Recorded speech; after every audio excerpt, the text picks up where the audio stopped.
Now, unless you've been living under a rock or just watching propaganda TV, you've probably already heard about our wonderful Sikh Indian drivers who are killing Americans like it's going out of style. There was this Florida truck driver who did an illegal U-turn and ended up killing 3 people. I believe they were a family. It's quite devastating. Here he is. Let's take a look at this.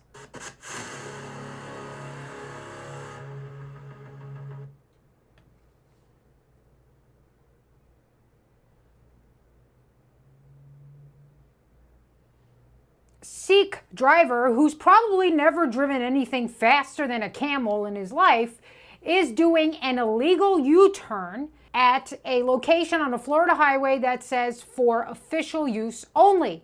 Now, obviously, because this man is clearly Indian, he doesn't realize that his truck is too big to commit such a maneuver, and he ends up killing 3 people. See, they crash right into the end of his semi. Probably they weren't able to stop in time. I mean, he's blocking the whole highway. I don't know where the person would go, but this is terrible. This is what we get with diversity. Now, I came to find out that this guy got his, first of all, that he's an illegal immigrant.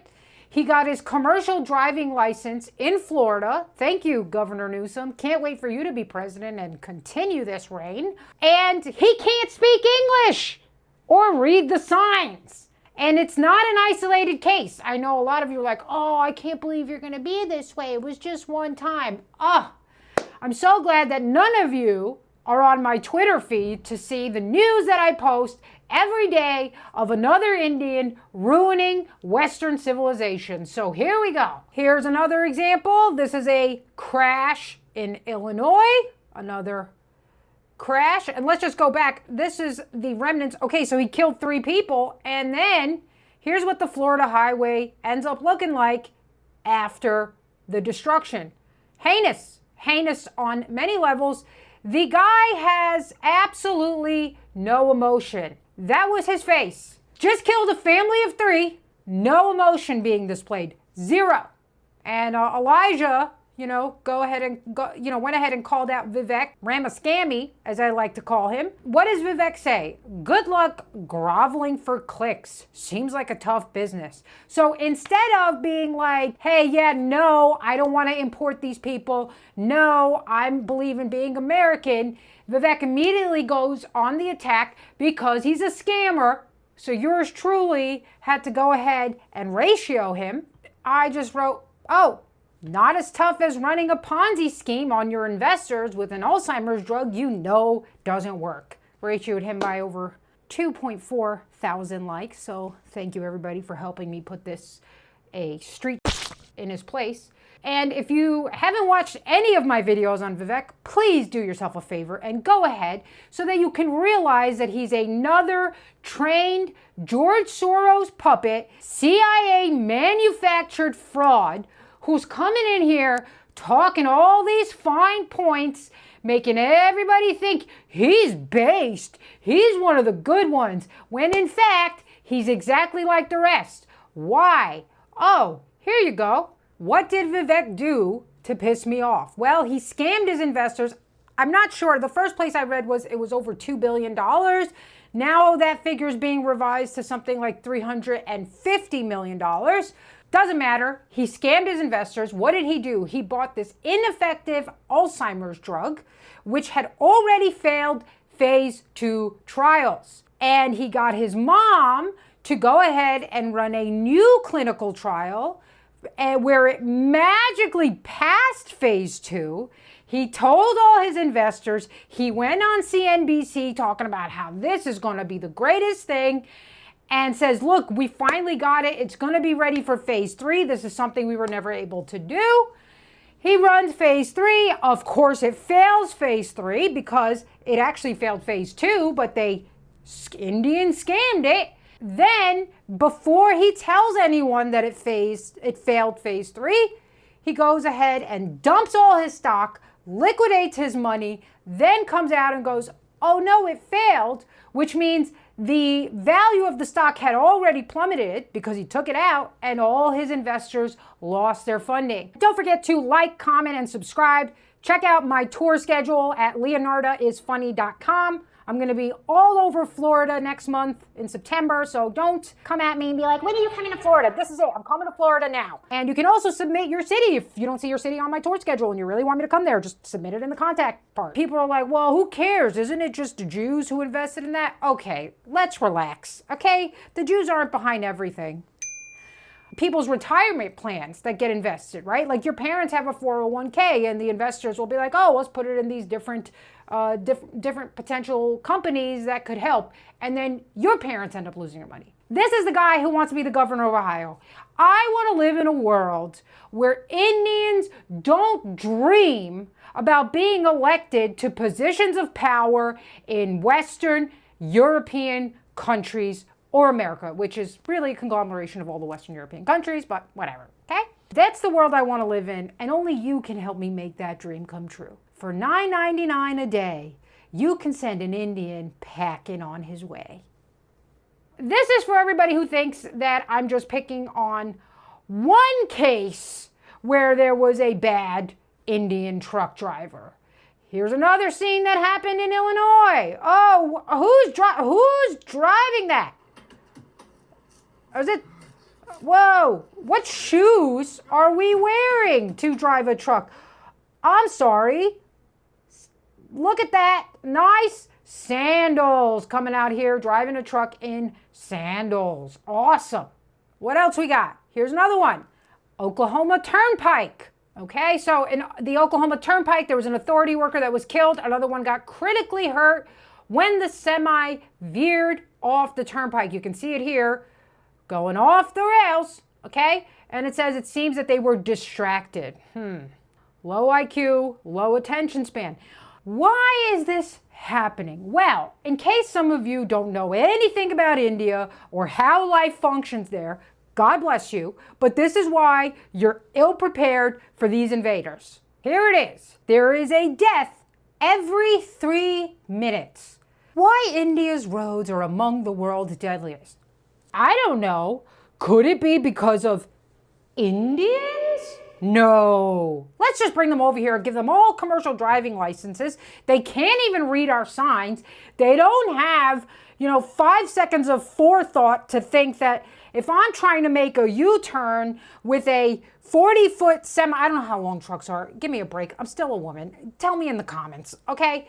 That maybe you're going to hurt people. But it's beyond that. They don't care. There is a culture in India that considers that they have no power to make anything happen. Everything that happens in life is fate.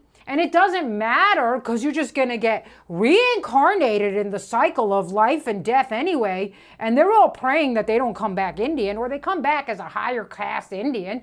But God forbid they come back as an untouchable, which frankly, if there is any, reincarnation and karma the way they believe, every single Indian deserves to come back as an untouchable. Let me just say that. Except maybe I don't know. If I'm being generous, 10% of the top population, they were like the first wave of immigrants that came to America. They were actually quite intelligent and tried to assimilate and become part of the culture.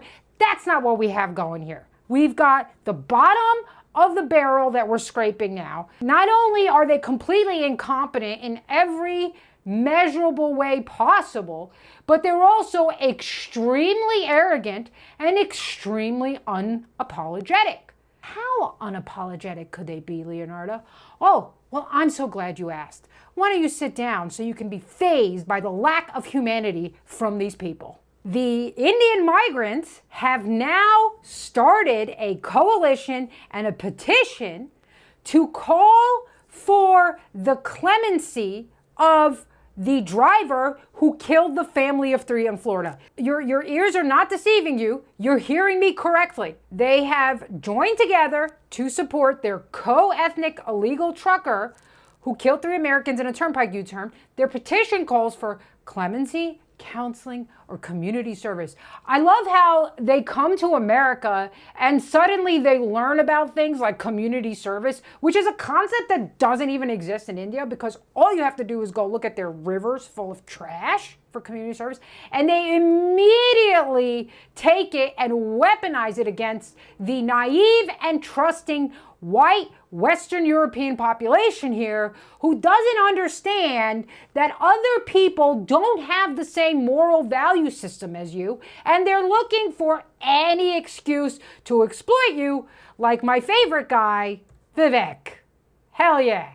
Hell yeah. My favorite Indian charlatan of all time. Huh? Look at that. How could you not love that? Look at that face. Look at that. What is he doing? Put him behind a truck. Let him drive all the trucks. Assimilating right into America, making more future illegal truck drivers. Can't wait. They truly have rallied together. Now, here's the thing. The guy who drove the semi in Florida, sorry, I forgot that this is like a thing that women are doing now, bird hands, and I've caught the virus. I'm sorry. I'm still a woman. I'm still susceptible to all the propaganda. Despite you wanting to believe better about me, don't. Just don't, okay? I'm working on it. So here we go. I talk with my hands anyway. What do you want? The truck driver who killed the family in Florida was a Sikh. Now, if you don't know anything about the shit world, again, God bless you, but Indians hate Sikhs, hate Pakistanis. They're all enemies. But somehow, they can all put all their ethnic disputes aside when one of them kills a family of 3 out of gross negligence and retardation and sign a petition in support of him. What exactly are you supporting? They signed a petition that has gained, get it? Over 200,000 signatures. We're not talking about 15 people coming together. We're not even talking about 100. We're not talking about 1,000. We're talking about 200,000 Indians coming together, maybe some Sikhs in there, to support one of their own fellow Browns, because who cares if he killed white people? This is going to be our country anyway. So this is just to get you to understand. These people are here for their people first. Even when they kill your fellow citizens, they want you to forget about that and give them everything they want, because otherwise you're racist. And this is why I have stopped caring about people calling me racist, because I realize the only time they call me racist is when I tell inconvenient truths about minority populations, which are actually, close to 90% of the world population. The whole thing is a scam that they don't want to hear. So they can't argue back because there's nothing to argue back with. You don't have any facts. I have the facts. So the only thing you do is try to silence me by shaming me, by calling me racist. But here's the thing. I'm Albanian. We've always been racist. It's really getting to a bad level now. I'm actually really like, oh, wow, it's not a good idea to just drive behind a truck, because it used to be, some old country southern white boy who gets too burnt in the sun, but knew what he was doing. Maybe sometimes he had a couple whiskeys. Maybe sometimes he skipped a few sleep cycles. And sure, that was a little dangerous. But he still wasn't retarded enough to attempt a narrow U-turn going 80 miles an hour down the highway with a 40-foot truck. I'd rather put my money on that guy, Randy, rather than Islamabad, or what, I don't know what their names are. I don't care. People need to be up in arms. I'm not even kidding, because this is having repercussions along many levels. Obviously, what if it's one of your family members that was driving down that highway and that happened to them? There is no amount of money in the world that could compensate for that. And these corrupt, evil politicians, globalists, are doing this because the only thing they care about is making money and eliminating the white population. You have to get it. You're in a war. There's no sitting this out. There's no, I just want everybody to get along. They don't want to get along with you. You understand? They're actively killing you, and then when they do, they gather together and support one each other with 200,000 signatures asking for clemency for somebody who showed zero remorse and I think actually tried to flee the country and was caught, from what I understand. The cost is astronomical on life, but imagine also how much it's costing you in your car insurance, in time you spend in traffic, because none of these minorities from the third world know how to drive, or they cause traffic accidents which cause pileups. I don't know if anybody's noticed this, but the last 2 years, my car insurance has skyrocketed. And I, despite being a woman, have an excellent driving record. I'm just as amazed as you. But I think it has something to do with being beaten as a child, where suddenly I learned about spatial awareness. Because you got to duck, you know? It's nonstop. It's the highway accidents. It's the hotels, which you guys have heard me talk about. It's the tech industry. It's the scams and the job employment opportunities. There is something like, we just saw recently that there is about 50 million H-1Bs in America. Really? Really? We need 50 million Indians? We can't find even half that number of Americans who would be better than an Indian from a third world country to write code? That's bullshit. And we know it's bullshit because we have the evidence. Here's an example. The Florida State University is hiring for H-1B only jobs. Please explain to me. I thought an H-1B visa was only granted when a company could prove that they could not find a qualified American candidate for the job, and so they had to import a Turns out that's a lie. And who would have known that it's a lie? How many jobs do you think there are that you really can't find a single qualified American applicant for? And then let's say that's true. Why wouldn't we be automatically going to European applicants who can't get a visa or access to America for the life of them? If this was really about finding qualified candidates, don't you think you would prioritize the countries that have the most similar values to you, who have the most similar IQ, who would be the most likely to be able to do the job that you're looking for? Right, because it's not about that. It's about white genocide and white replacement. So here's the job, and here's the thing, it's a Florida State University, so as this Vanessa Battaglia says, you're using taxpayer money to subsidize foreign workers. There's more. The reason you see so many quote-unquote qualified Indians is because they run a total scam when it comes to their qualifications, their schooling, and their experience. The people that are hiring Indians are Indians. This is why I don't want Vivek Ramaswamy as a Ohio governor or in any position of power in America. So let's see what this guy has to say. Do you want to know why Indians are getting so much hate in Canada now? It's because more Indians have come to Canada in the Well, it's because you're Indian.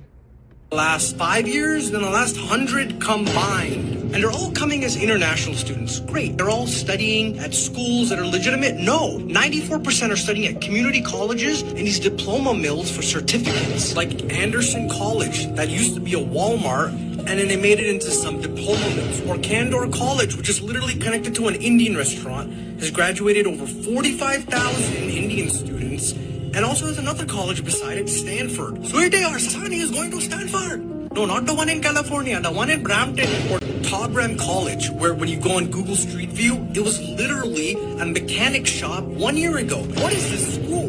What are these schools? I'm genuinely asking. Why are you coming to these schools? Or Sunview College, which is connected to some bar. Places like Lamberton College, which is connected to Queens College, which God knows what that is. This is where the students were protesting because they failed all their classes. I don't know how dumb you have to be to fail classes at a diploma mill. I showed you like 5. There are 800. There are 800 of these just in Ontario. I don't know about the other provinces. I'm Toronto born and raised, and every brown kid I grew up with went to either U of T, York, or Ryerson. All right? What the fuck? Indian scamming. Indian scam. Is this? What are these schools? But the whole old stereotype was, are you going to be a doctor, engineer, or lawyer? Now it's, are you going to be Uber Eats, DoorDash, or Lyft? India. You know it's bad when the first wave of immigrant Indians are turning on the new wave of Indian immigrants. This is what I said, right? Remember he said, oh, it used to be, are you going to be a doctor, engineer, or lawyer?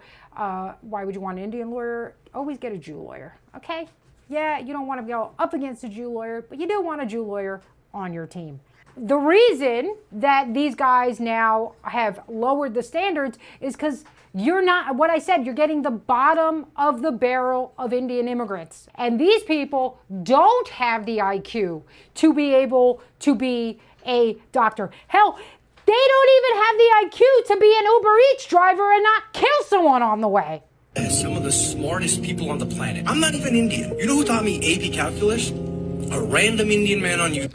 Well, he really had me fooled. I thought he was Indian. Well, that probably means he's like Pakistani. He's doing a little technicality here. We're not getting these geniuses, all right? We're literally getting deep rural villagers. That's why they're studying at these fake schools, because they would never qualify for permanent residence without a little standing, which is why the highest number of asylum seekers in Canada were international students from India. Illegal border crossings into the United States, only Indian international students. These dudes that are protesting in tents for PR. Anyway, you guys get the point.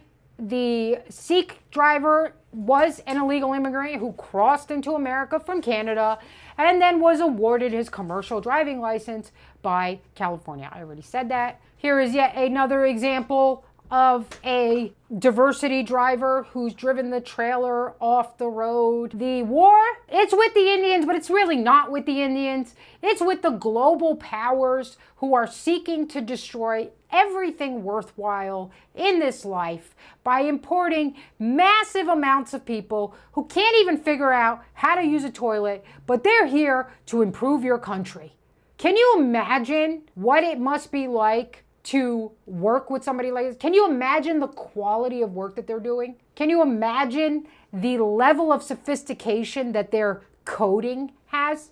Yeah, you don't have to imagine. I've spoken to people. Their coding is riddled with bugs because they don't care. They're very sloppy and they're lazy and they're always trying to scam. They know that they can put the bugs in and they're like, oh, it'll work fine just enough as long as it doesn't create a problem for the one specific task I'm trying to get it to do. But then a white guy, and it is a guy most of the time, although some white women, you know, especially WASP women are good at, you know, science and tech, it's not a lot, have to go in and fix their coding. This is why, they didn't tell you this, but this was why, remember when all those Boeing, that new Boeing plane, it was like the 747 MAX or whatever, started crashing? Remember it was a software problem? Do you know what Boeing was doing right before this happened? That's right, they were importing H-1B street jobs that they absolutely needed because no American could do those jobs. And we know this is bullshit because all you have to do is go on any forum and you will see tons of people with tons of American students with degrees in computer science and software engineering who can't get jobs. Any of the jobs they apply to are filled with applicants from the third world and they never even get seen. So that's it for me today. I had a really nice vacation because I was in Albania and it was 99% white. I saw about 3 black people and they were okay. They were well behaved. They were surrounded by Albanians, so they weren't gonna do anything. And there were 0 Indians. So they were, you know, I mean, Albanians aren't the best drivers either, but we know enough not to do an illegal U-turn in the middle of a highway. Okay?